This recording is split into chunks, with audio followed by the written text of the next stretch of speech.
ونستعينه ونستغفره ونؤمن به ونتوكل عليه ونعوذ بالله من شرور أنفسنا ومن سيئات أعمالنا من يهده الله فلا مضل له ومن يضلل فلا هادي له ونشهد أن لا إله إلا الله وحده لا شريك له ونشهد أن سيدنا وحبيبنا ومولانا محمدا عبده ورسوله صلى الله تعالى عليه وسلم. أما بعد فأعوذ بالله من الشيطان الرجيم. بسم الله الرحمن الرحيم. إن أول بيت وضع للناس للذي ببكة مباركا وهدى للعالمين. وقال الله عز وجل في مقام آخر: لا أقسم بهذا البلد وأنت حل بهذا البلد. صدق الله العظيم. قال النبي صلى الله تعالى عليه وسلم: الأول في الأرض المسجد. قال النبي صلى الله تعالى عليه وسلم: المسجد الحرام. أو كما قال النبي صلى الله تعالى عليه وسلم: إن الله وملائكته يصلون على النبي يا أيها الذين آمنوا صلوا عليه وسلموا تسليما. اللهم صل على سيدنا ومولانا محمد طب القلوب ودوائها وعافية الأبدان وشفائها ونور الأبصار وضيائها وعلى آله وصحبه وبارك وسلم. بلغ العلا بكماله كشف الدجى بجماله أحسن جميع خصاله. صلوا عليه وآله. فإن من جودك الدنيا وضرتها ومن علومك علم اللوح والقلم. فإن فضل رسول الله ليس له حد فيعرض عنه ناطق بفمه. اللہ جل جلالہ وعظم برہانہ وعظم شانہ کی حمد و ثنا سرکار فخر کائنات قائد المرسلین خاتم النبیین احمد مجتبیٰ جناب محمد مصطفیٰ صلی اللہ تعالیٰ علیہ وسلم کی بارگاہ میں ہدیۃً تحفۃً محبتاً اخلاصاً عقیدتاً درود السلام کا نذرانہ پیش کرنے کے بعد اس رب عز و جل کا کرم ہے، فضل ہے، اس کی دیوی توفیق سے الحمدللہ ہم یہاں پر جمع ہیں. اللہ رب العزت ہم سب کی حاضری کو اپنی بارگاہ میں قبول و منظور فرمائے. جیسا کہ آپ جانتے ہیں ذوالقعدہ کے مقدس مہینہ جاری و ساری ہے. اسلام میں 4 ماہ حرمت والے ہیں.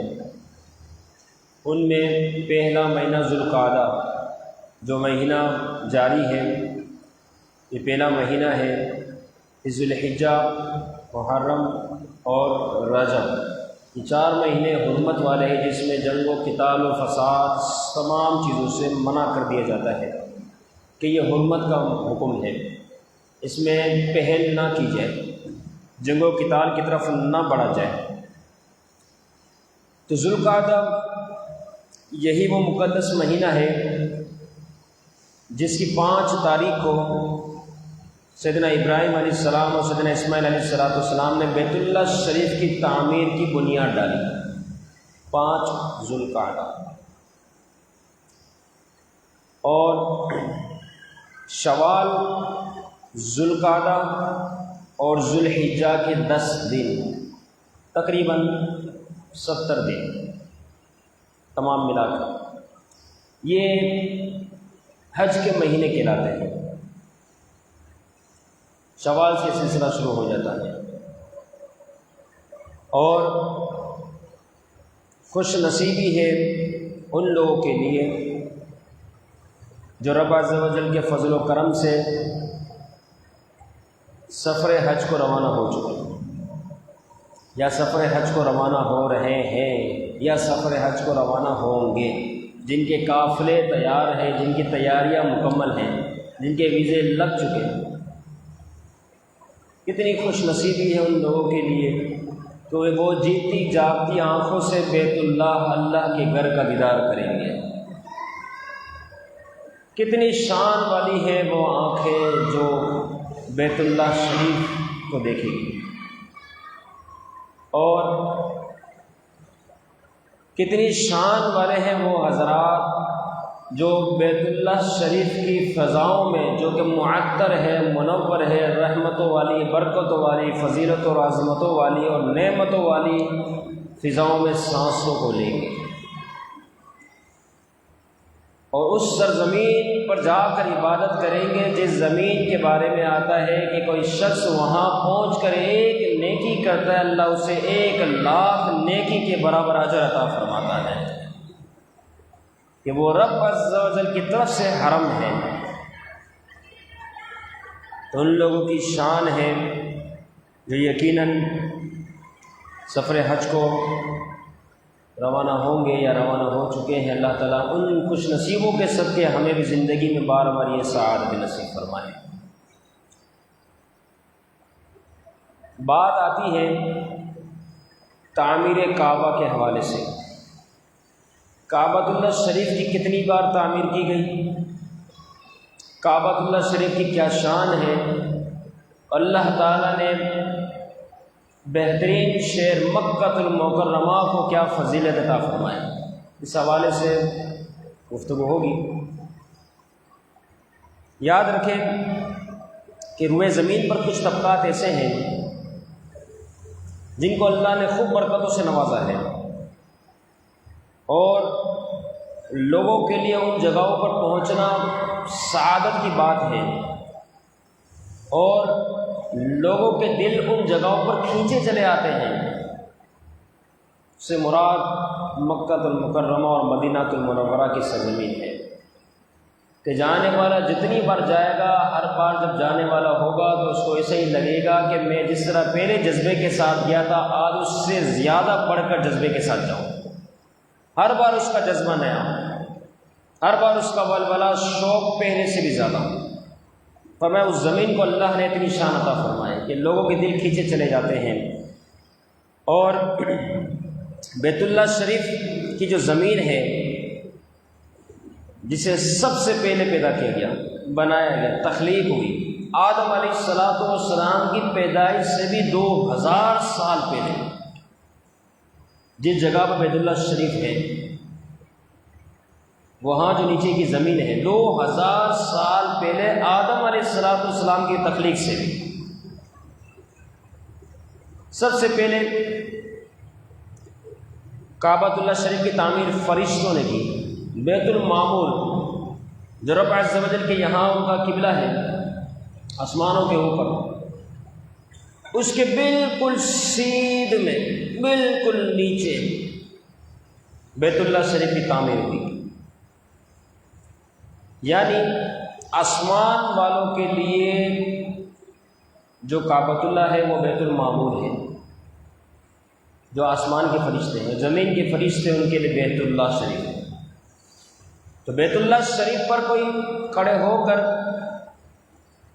اگر اپنی نظروں کو اوپر اٹھائیں تو اس کے بالکل سیدھ میں بیت المعمور ہے، جو فرشتوں کا کعبہ ہے، فرشتوں کا قبلہ ہے۔ تو سب سے پہلے فرشتوں نے اس کی تعمیر کی، ٹوٹل یہ تعمیر 10 مرتبہ ہوئی ہے۔ پہلی تعمیر فرشتوں کی طرف سے، دوسری تعمیر آدم علیہ السلام نے کی، تیسری تعمیر آدم علیہ السلام کے فرزندوں نے، خصوصاً شیش علیہ السلام نے تعمیر فرمائی۔ طوفان نوح کے بعد پھر چوتھی تعمیر جو اسی مہینے کی 5 تاریخ کو جس کی بنیاد رکھی گئی، حضرت ابراہیم و اسماعیل علیہ السلام نے تعمیر فرمائی، چوتھی تعمیر۔ اس کے بعد 5ویں تعمیر قوم عمالقہ نے کی، 6ٹھی تعمیر قبیلہ جرہم نے، 7ویں تعمیر حساب بن کلاب نے، 8ویں قریش نے تعمیر کی۔ یہ وہ تعمیر تھی جس میں آپ علیہ الصلوۃ والسلام میں تشریف فرما اور اپنے دامن رحمت سے پتھر مبارک جو ہے وہ دیا کرتے تھے، تعاون کرتے تھے، اور اس تعمیر میں محبوب علیہ الصلوۃ والسلام خود بھی تشریف فرماتے اور شامل حال۔ لیکن ایک چاہت تھی، ایک خواہش تھی کہ حتیم جو ہے وہ بیت اللہ شریف کے اندر ہو، کیونکہ یہ بیت اللہ شریف کے اندر کا حصہ ہے۔ وہ جو بیت اللہ شریف کے باہر ایک باؤنڈری بنی ہوئی ہے، چھوٹی سی دیوار ہے، جس میں خوش نصیب جا کے اس دیوار کے اندر پہنچ کے نماز ادا کرتے ہیں، اور آسانی کے لیے جس کے اندر اگر بندہ پہنچے تو اوپر میزاب رحمت ہے، پرنالہ جس کو کہا جاتا ہے، جس کے بارے میں لکھا گیا کہ اس پرنالے کے نیچے کھڑے ہو کر دعا کی جاتی ہے، اللہ تعالیٰ ان دعا کو قبول فرما لیتا ہے، جسے میزاب رحمت کہا جاتا ہے۔ تو وہ پانی جس جگہ پر گرتا ہے بارش کی صورت میں، تو وہ باؤنڈری جو جگہ بنی ہے وہ جگہ حتیم کہلاتی ہے۔ لیکن چونکہ اس وقت وسائل بہت کم تھے اور تعمیر کی صورت میں جو مال و متاع تھا بہت کم تھا، اس وجہ سے اب وہ حتیم کو جو اندر کیا جانا تھا اس حتیم کو باہر کر کے بیت اللہ شریف کی تعمیر کو مکمل کیا گیا۔ لیکن محبوب کی چاہت تھی، خواہش تھی کہ حتیم اگر اندر ہوتا جو کہ کعبہ کا ہی حصہ ہے تو بہت اچھا ہوتا۔ بہرحال یہ تعمیر اس طریقے سے 8ویں تعمیر قریش نے کی۔ اور یہ بھی بات یاد رکھیں کہ اس موقع پر محبوب علیہ الصلوۃ والسلام نے خود اپنے دامن رحمت سے حجر اسود کو نصب فرمایا تھا۔ کتنی شان والا ہے حجر اسود کا پتھر، ایک تو جنت سے اتارا ہوا، دوسرا کہ محبوب نے اس کو بوسے بھی دیے ہیں اور اس کو اپنے ہاتھ سے اس جگہ پر رکھا بھی ہے۔ اب وہی 9ویں تعمیر عبداللہ بن زبیر رضی اللہ تعالی عنہما نے 9ویں تعمیر فرمائی، اور جیسی محبوب کی چاہت تھی، جس کا اظہار محبوب نے فرمایا تھا، اس کے مطابق حتیم کو جو ہے بیت اللہ کے اندر کر دیا اور باہر سے دیوار بنا کے بیت اللہ شریف مکمل کیا۔ دروازہ سطح زمین پر نیچے، ایک مشرق کی طرف ایک مغرب کی طرف، جیسے محبوب علیہ الصلوۃ والسلام کی چاہت بھی آئی نہیں، صحابی رسول عبداللہ بن زبیر رضی اللہ تعالیٰ عنہ نے اسی طرز پر بنا دیا۔ پھر اس کے بعد عبد الملک بن مروان کی حکومت آئی، اس کا گورنر حجاج بن یوسف، اس نے پھر زمانہ جاہلیت کے مطابق، یہ 10ویں تعمیر تھی، آخری اور 10ویں، اس کے مطابق اس نے پھر سے حتیم کو باہر کیا، جس طرح زمانہ جاہلیت میں تھا بیت اللہ شریف کا معاملہ، اس طریقے سے اس دیوار کو باہر کرنے کے بعد، یعنی حتیم کا حصہ باہر، پھر اس دیوار کو مکمل کیا، اس طرح حتیم کا حصہ باہر رہا اور آج تک اسی طرز پر باہر ہے۔ ان تمام گفتگو سے ایک بات کا اندازہ ہوتا ہے کہ حتیم کا جو حصہ ہے در حقیقت اصل کعبہ ہے، بیت اللہ شریف کے اندر کا حصہ ہے، اور اس میں بڑی حکمتیں ہیں، بڑی حکمتیں ہیں۔ یہ آج اگر باہر بھی ہے نا تو ہم غریبوں کے لیے خوشخبری ہے اس میں، ورنہ پہلے ایک زمانہ تھا کہ اس طریقے سے قانون نہ تھا کہ سلطنت کا بادشاہ ہو یا حکومت وقت ہو یا جو حاکم ہو یا جس کے حال میں جو اقتدار حاصل ہے وہ ہو، ان کے لیے بیت اللہ کا دروازہ کھولا جائے، نہیں، کبھی ایسا نہ تھا۔ یہ تو بعد کے آنے والے وقتوں میں ایسا ہوا۔ پہلے کیا تھا؟ پہلے بیت اللہ شریف کا دروازہ ان لوگوں کے لیے جو کھولا جاتا تھا جو سب سے بڑے علم رکھنے والے ہوتے تھے، تقویٰ پرہیزگاری میں جن کا مقام و مرتبہ بہت اعلیٰ ہوا کرتا تھا، ان کے لیے بیت اللہ شریف کا دروازہ کھولا جاتا تھا تاکہ وہ اندر جا کر پہلے سے بھی زیادہ عبادت کر کے باہر تشریف لیں۔ پہلے کا حال یہ تھا، لیکن آج کا وقت آپ دیکھتے ہیں جو حاکم ہوگا اگرچہ وہ ظالم ہو، جس کے پاس جو سلطنت ہوگی اس کا بادشاہ ہوگا، تو پھر اس کے مطابق اس کو دروازہ کھول کے اس کا پروٹوکول دیا جائے گا اور اس کو بیت اللہ شریف کے اندر داخل کیا جائے گا۔ ورنہ کئی بڑے بڑے حضرات علماء دین، اولیاء کاملین، متقی پرہیزگار وہاں تک پہنچیں گے تصور میں بھی نہیں ان کا دروازہ ان کے لیے کھل جائے گا۔ امام اعظم حنیفہ رحمۃ اللہ تعالیٰ علیہ نے رب عز و جل کے فضل و کرم سے 55 حج ادا فرمائے، 55۔ آخری جب حج تھا نا تو وہاں کے متولی نے آپ کے لیے دروازہ کھولا۔ کتنے بڑے وقت کے امام، حنفیوں کی جان، دنیا میں نہ جانے کتنی بڑی تعداد آپ کی چاہنے والی، آپ کے فکر پر عمل کرنے والی، دروازہ کھلا۔ اب ایسی ایسی ہستیوں کے دروازے کھلے جاتے ہیں۔ دروازہ جب کھلا تو اس کے بعد میرے امام اندر تشریف لے گئے۔ جب اندر پہنچے تو اس کے بعد امام اعظم حنیفہ رحمۃ اللہ تعالیٰ علیہ نے ساری رات عبادت کی، یہاں تک کہ اسی رات میں پورا ایک قرآن مجید مکمل فرما لیا۔ تو پہلے حال یہ ہوا کرتا تھا۔ بارہ بیت اللہ شریف کی خصوصیت کہ اس کا طواف کبھی نہیں رک سکتا، ہمیشہ جاری رہے گا۔ تو اور یہ حتیم جس کے بارے میں خاص طور پر بتایا گیا، تو یہ بات الحمدللہ رب کا کرم ہوا، فضل ہوا کہ آج ہم جیسے غریب بھی وہاں پہنچتے ہیں تو بیت اللہ کا دروازہ کھلنے کا تو کوئی امکان نہیں کہ وہاں کی گورنمنٹ کی طرف سے کھولا جائے۔ البتہ یہ ہے کہ حتیم میں جب بندہ پہنچ گیا تو بس سمجھ جائے بیت اللہ شریف کے اندر ہے، کیونکہ محبوب نے اس کا اظہار بھی فرمایا۔ عبداللہ بن زبیر رضی اللہ تعالیٰ عنہما نے اس کو اندر داخل کر کے ہی بتا دیا کہ یہ کعبے کے اندر کا حصہ ہے، کتنا سکون مل جائے وہاں کھڑے ہو کر کوئی دور کر نفل پڑھ لے، کتنی چاشنی نصیب ہو جائے۔ اللہ تعالیٰ ہمیں بار بار ایسی عبادت نصیب فرمائے۔ تو یہ آج اس کا پائے رہنا بھی در حقیقت حکمت ہی حکمت ہے، فائدہ ہی فائدہ ہے ہم غریبوں کے لیے۔ اب باتیں آتی ہیں بیت اللہ شریف کے فضائل۔ یہ تو 10 مرتبہ اس کی تعمیر ہوئی، یقیناً اس کی بڑی فضیلتیں ہیں۔ تورات شریف میں تو یہاں تک آیا کہ 7 لاکھ فرشتے بروز قیامت ان تمام کے پاس ایک ایک سونے کی زنجیر ہوگی، رب کی طرف سے حکم ہوگا کعبے کو لے کر آؤ بروز محشر، کعبے کو وہاں سے لاؤ اور حشر کے میدان میں لے آؤ۔ جب یہ فرشتے وہاں پہنچیں گے تو کعبۃ المکرمہ اس وقت عرض کرے گا، اے فرشتوں میں نہیں چلتا۔ اب 7 لاکھ فرشتے ہیں، اتنی بڑی تعداد، سب کے ہاتھ میں سونے سونے کی زنجیریں۔ فرشتے کہیں گے ہم تجھے باندھیں گے اور رب کے بارگاہ میں پیش کریں گے، تیرے یہاں سے جانے کا وقت آ گیا۔ مگر کعبۃ اللہ کہے گا نہیں، میں یہاں سے آگے نہیں بڑھتا۔ کیوں، کیا ہوا؟ وہ کہے گا کہ میں تو اس وقت یہاں سے بڑھوں گا جب میرے قرب و جوار میں جتنے مدفن ہیں میری شفاعت ان کے حق میں قبول کیجیے۔ رب عز و جل کی طرف سے حکم ہوگا کہ ہم نے اس کعبے کی شفاعت کو ان کے اطراف میں جتنے قبروں میں آرام فرما ہے ان کے حق میں قبول کیا۔ اب وہ قبروں سے اٹھیں گے، احرام کی حالت ہوگی، تلبیہ پڑھیں گے اور کعبۃ اللہ کے ارد گرد جمع ہو جائیں گے۔ کیسی شان ہوگی۔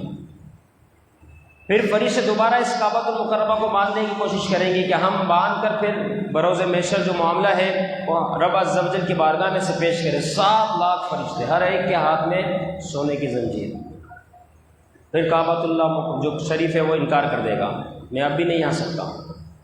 اب فرشتے کہیں گے اب کیا ہوا؟ تو وہ بیت اللہ شریف کی طرف سے ندا ہوگی، صدا ہوگی، وہ کہے گا کہ در حقیقت وہ حضرات جنہوں نے میرے لیے، میرے زیارت کے لیے، مجھے دیکھنے کے لیے اپنے اہل و عیال کو چھوڑا، گرد و غبار کے عالم میں پریشانی کو سہتے ہوئے، اپنا مال و متاع خرچ کرتے ہوئے مجھ تک پہنچے، میرا طواف کیا، اے اللہ تو میری شفاعت ان کے حق میں قبول فرما اور ان کو بھی حاضر کر دے تو میں یہاں سے آنے کو تیار ہوں۔ کتنی بڑی بات کر دی۔ اس وقت سے لے کے قیامت تک کتنے حجاج کرام ہوں گے، کتنی بڑی تعداد ہوگی۔ تو فرشتوں کی طرف سے اعلان ہوگا اور عرض کریں گے اللہ کچھ لوگ تو ایسے بھی ہیں، ان کی بھی تعداد بڑی ہے، جو یہاں آئے ضرور تھے لیکن جانے کے بعد اتنے غلط کام کیے کہ ان پر تو جہنم واجب ہو چکی، لیکن یہ کعبہ ان کی بھی شفاعت کرنا چاہتا ہے۔ رب عز و جل کی طرف سے حکم ہوگا میرے کعبہ جس کی شفاعت کر رہا ہے، اس کے حق میں جو بات شفاعت کرنے والا ہے در حقیقت ہم نے اس کی وجہ سے تمام کے حق میں شفاعت کو قبول کر لیا، تمام اس کی شفاعت ہے، یہ شفاعت کر رہا ہے۔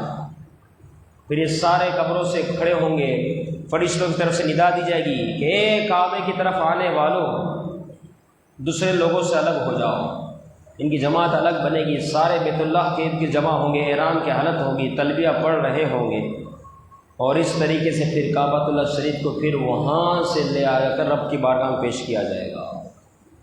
تو کعبے کی شفاعت، کعبے کی شان کتنی اعلیٰ ہے جو اللہ رب العزت نے عطا فرمائی ہے، اور کیوں نہ ہو، فرمایا ان اول بیت وضع للناس، سب سے پہلا گھر جو عبادت کے لیے خاص ہوا وہ بیت اللہ شریف ہے، سب سے پہلا گھر۔ فرمایا تمام لوگوں کی عبادت کا یہ مرکز رہا، بیت المقدس تو مخصوص لوگوں کے لیے تھا اور مخصوص وقت کے لیے تھا، لیکن بیت اللہ شریف تو آدم علیہ السلام سے لے کے قیامت تک کا سلسلہ اس کا ہے۔ اور یہی فرمایا کہ وہاں پر ایک نیکی کو کرتا ہے اللہ تعالیٰ اسے 1,00,000 نیکی کا ثواب عطا فرماتا ہے، اور ہمیشہ ہمیشہ کے لیے جس کا حج کیا گیا وہ بیت اللہ شریف ہی ہے، کیونکہ بیت المقدس کا کبھی حج نہ ہوا۔ اور فرمایا بیت اللہ شریف در حقیقت امن کی جگہ ہے، اور فرمایا وہ جگہ ہے جہاں پر رب کی بہت بڑی نشانی مقام ابراہیم میں موجود ہے، جسے پتھر پر کھڑے ہو کر ابراہیم علیہ السلام نے بیت اللہ شریف کی تعمیر کی تھی، وہ پتھر بھی موجود ہے، اسی حالت پر موجود ہے، قیامت تک اسی طریقے سے موجود رہے گا۔ فرمایا یہ بہت بڑی نشانی ہے، اور ساتھ ہی ساتھ پرندے، آپ بنائیں کوئی جگہ، پرندے نا بیٹھ جائیں گے آپ کے اوپر، اور ایسا نہیں ہے کہ مکہ المکرمہ میں پرندے نہیں ہیں، بہت پرندے ہیں، کبوتر بہت زیادہ ہیں، لیکن کسی آنکھ نے کبھی دیکھا ہی نہیں، کوئی آنکھ ایسی پیدا ہی نہیں ہوئی، کسی کے ذہن میں بھی یہ خیال آیا وسوسہ کہ ہاں بیت اللہ پر بھی کبوتر آ کے بیٹھتا ہے، بیت اللہ پہ پرندہ آ کے بیٹھتا ہے، کبھی بھی ایسا ہوا ہی نہیں۔ فرمایا کتنی بڑی شان ہے بیت اللہ شریف کی، اللہ نے کیسی شان عطا فرمایا۔ آپ سوچے تو صحیح، پرندے کو کون سکھاتا ہے، کون سمجھاتا ہے؟ وہ جو آزاد پھرنے والے پرندے ہیں، پرندے کا کام ہے اونچی جگہوں پر بیٹھنا ہے، لیکن بیت اللہ شریف پر کبھی کوئی پرندہ آ کر بیٹھا ہی نہیں۔ فرمایا یہ جیتی جاگتی شان ہے اللہ نے جو بیت اللہ شریف عطا فرمائی، اور اس سے بڑی بات فرمایا بیت اللہ شریف کے اوپر سے کوئی پرندہ گزرتا نہیں ہے۔ اللہ نے کتنی شان ہے بیت اللہ کو عطا فرمائی، فرمایا اوپر سے بھی نہیں گزرتا، جب آئے گا اس کے قریب دیکھنے والے دیکھتے ہیں، جو وہاں جاتے ہیں اس نظارے کو خود اپنی جیتی جاگتی آنکھوں سے دیکھتے ہیں، یوں کبوتر آ رہا ہوگا، پرندہ آ رہا ہوگا، جیسے بیت اللہ شریف سامنے یوں ہو جائے گا، نکل جائے گا۔ کس نے اس کو منع کیا، کس نے اس کو روکا؟ وہ بھی جانتا ہے یہ اللہ کا گھر ہے، بیت اللہ شریف ہے، اس کے اوپر سے نہیں گزرا جا سکتا، یہ تو بے ادبی ہے، پرندہ ہو کے بے ادبی والے معاملات نہیں کرنا۔ لیکن الیاذ باللہ ثم الیاذ باللہ کچھ لوگوں کو وہاں پر دیکھا گیا، میں نے خود نے بھی اپنی آنکھ سے دیکھا، اور آپ بھی دیکھتے ہوں گے الیاذ باللہ، اللہ تعالیٰ اسے دیکھنے والے عمل سے ہمیں محفوظ فرمائے، لیکن نظر پڑ جاتی ہے کہ بیت اللہ شریف سامنے ہے، پاؤں لمبے کیے ہوئے اس کی طرف، الیاذ باللہ ثم الیاذ باللہ۔ پرندے ہو کے ادب سکھا کے جا رہے ہیں کہ ہم تو پرندے اوپر سے گزر سکتے ہیں، ہمارا تو کام ہی اڑنا ہے، لیکن جب بیت اللہ شریف آ جاتا ہے ہم یہاں وہاں ہو جاتے ہیں، اتنا ہم اس کا ادب کرتے ہیں۔ تو کعبۃ اللہ کا ادب اتنا ہے، اور اس سے یہ بات بھی یاد رکھیں کہ قبلے کی جانب تھوکنا بہت بڑا گناہ ہے۔ محبوب علیہ السلام نے یہاں تک فرمایا جس نے قبلے کی جانب رک کر کے تھوکا، بروز محشر یہ تھوک اس کی دونوں آنکھوں کے درمیان ہوگا، اتنا سخت حکم ہے۔ یہ جو پان کھانے والا حضرات خاص طور پر پان منہ میں بھرا ہوا ہے، کسی سے بات کرنے کی نوبت پیش آ گئے، موبائل بجا، آپ کیا کریں؟ اب وہ پریشان ہو جاتے ہیں، پھر یہاں وہاں دیکھا جو جگہ صاف نظر آئے پھینک دیا، تھوک دیا۔ اب تھوکنے والے سے پوچھا جائے تجھے پتہ ہے قبلہ تھا یا نہیں تھا اس طرف؟ کیا پتہ قبلے کا رخ کسی طرف ہو جس طرح تو نے تھوکا ہے؟ تو بے ادب بن گیا، گستاخی ہو گئی۔ یہ تو کہاں اتنا ہم خیال رکھتے ہیں، کہاں اتنا ہم سوچتے ہیں؟ ہم تو مسجدوں کی دیوار پر تھوکنا پسند کرتے ہیں، الیاذ باللہ، اس کو بھی خراب کر دیتے ہیں۔ تو قبلے کی جانب تھوکنا اتنا بڑا جرم ہے، اتنا بڑا کہ بروز محشر یہ تھوک اس کی دونوں آنکھوں کے درمیان ہوگا، لہذا بہت زیادہ احتیاط کی جائے۔ فرمایا وہاں اس سرزمین کی شان یہ ہے کہ وحشی جانور ایک دوسرے کو ایذا نہیں دیتے، اور وہاں پر دل جو ہے کھینچے چلے آتے ہیں۔ اور شب جمعہ جب آ جائے، جو کل کی شب گزری، فرمایا اولیاء کاملین کی ارواح بیت اللہ کے ارد گرد جمع ہو جایا کرتی ہے۔ اور فرمایا یہی نہیں بلکہ جس شخص نے بیت اللہ شریف کی بے ادبی کا ارادہ کیا، صرف ارادہ کیا، وہ شخص بھی تباہ و برباد ہو گیا۔ تو اللہ تعالی ہم سب کو ادب والا بنائے، بے ادبی سے محفوظ فرمائے، اور زندگی بار بار ہمیں سفر حج، سفر مکہ المکرمہ، سفر مدینہ المنورہ نصیب فرمائے، اور حج مبرور کی ہم سب کو سعادت نصیب فرمائے۔ آخر میں ایک مسئلہ چونکہ آج 25 ذوالقعدہ ہے اور 4-5 روز کے بعد ذوالحجہ کا مہینہ شروع ہوگا، اس میں ایک مسئلہ جو خاص طور پر قابل غور اور قابل توجہ رہتا ہے، لوگ یہاں وہاں پوچھتے رہتے ہیں، اس بارے میں یاد رکھیں محبوب علیہ الصلوۃ والسلام نے فرمایا کہ تمہیں جو شخص قربانی کا ارادہ کرے اسے چاہیے کہ ذوالحجہ کا چاند دیکھنے سے لے کر اپنے جانور کی قربانی تک ناخن بال نہ کٹوائے۔ تو یہ حکم وجوبی نہیں، استحبابی ہے، مستحب ہے، اچھا عمل ہے، کوئی کر لے گا ثواب پائے گا، کیونکہ حاجیوں کے ساتھ مشابہت ہو جائے گی۔ حاجی احرام کے حالت میں بال نہیں کٹواتا، ناخن نہیں کاٹتا، تو اس کے ساتھ مشابہت ہو جائے گی، اور قربانی ہر ناخن اور بال کا فدیہ بن جائے گی، ثواب تو بہت زیادہ ہے، حاجیوں کے ساتھ مشابہت بھی ہے۔ بندہ اسی نیت سے بھی یہ کام کر لے تو اللہ تعالیٰ اسے بھی حج کی سعادت نصیب فرمائے۔ تو یہ کام کیا جائے، یہ مستحب عمل ہے، فرض واجب نہیں ہے، لیکن جب محبوب نے اس چیز کا حکم دیا، اگرچہ استحباب کی صورت ہو تو بہتر یہ ہے کہ اس پر عمل بھی ہو جائے۔ چاند ابھی 3-4-5 روز ہے، اب 4 دن سمجھ لیں، تو اس میں ان کاموں سے بندہ فارغ ہو جائے، پھر اپنے جانور کی قربانی کے بعد پھر بال و ناخن کے معاملات دیکھ لیں، تاکہ اس حدیث پر بھی عمل ہو جائے جو حضور نے اپنے صحابہ سے ذکر فرمائی۔ اور جس کے پاس قربانی کا جانور نہیں، ایک صحابی رسول حضور کی بارگاہ میں عرض کریں یا رسول اللہ میں اتنے وسائل نہیں رکھتا لیکن ادھار سے قربانی ہو سکتی ہے، تو محبوب علیہ الصلوۃ والسلام نے فرمایا تم ان ایام میں اپنے بال اور اپنے ناخن کو کاٹنے سے بچو، اللہ تعالیٰ تمہیں قربانی کا ثواب عطا فرمائے گا۔ تو جو قربانی نہیں کر سکتے وہ بھی اس نیکی میں ثواب میں شامل ہو جائے کہ وہ جو ہے ذوالحجہ کا چاند دیکھنے سے لے کر عید کی نماز تک، نماز عید تک، عید کی نماز ہو جائے، اس کے بعد چونکہ ان کے پاس جانور نہیں ہے تو لہٰذا عید کی نماز جب مکمل ہو جائے اس کے بعد اپنے ناخن اور بال کٹوا سکتے ہیں، تو کوئی حرج نہیں اس میں۔ تو پھر یہ ہوگا کہ اسے بھی در حقیقت قربانی کرنے کا ثواب دیا جائے گا۔ اللہ تعالیٰ ہمیں مسائل کو یاد رکھنے کی توفیق عطا فرمائے۔ وما علینا الا البلاغ۔